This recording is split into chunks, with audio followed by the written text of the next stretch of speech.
بسم اللہ الرحمن الرحیم۔ السلام علیکم ناظرین۔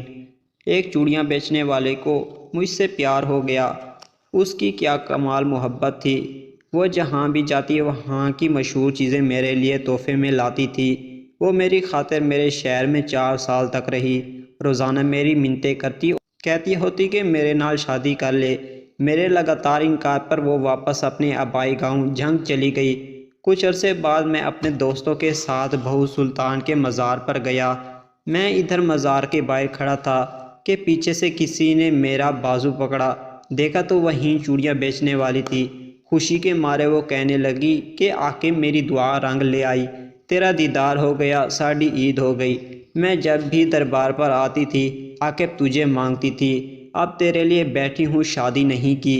پھر اس کی آنکھوں میں آنسو آ گئے۔ کہنے لگی بھیک مانگنا، چوڑیاں بیچنا میرا قصور تو نہیں ہے نا، یہ تو میری قسمت کا، میرے نصیب کا قصور ہے، تو سزا مجھے کیوں مل رہی ہے۔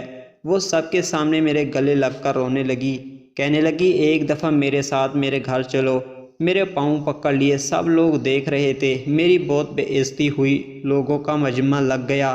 دوستوں نے بولا کہ چلو ایک دفعہ ہو آتے ہیں۔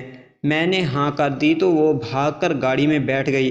اس کا گھر 50 کلومیٹر دور تھا۔ سارے راستے وہ بہت خوش تھی۔ ہم اس کے گاؤں پہنچ گئے۔ وہاں سب گھر کچے تھے، لیکن صفائی پکے گھروں سے بھی زیادہ تھی۔ سب لوگ مجھے عجیب نظروں سے دیکھ رہے تھے۔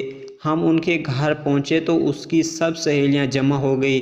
پھر اس نے ہمارے لیے کیا مزے کا کھانا بنایا۔ اس کے گھر والوں نے مجھے بتایا کہ یہ لڑکی تو سارا وقت تمہارے نام کی تسبیحیں کرتی رہتی ہے۔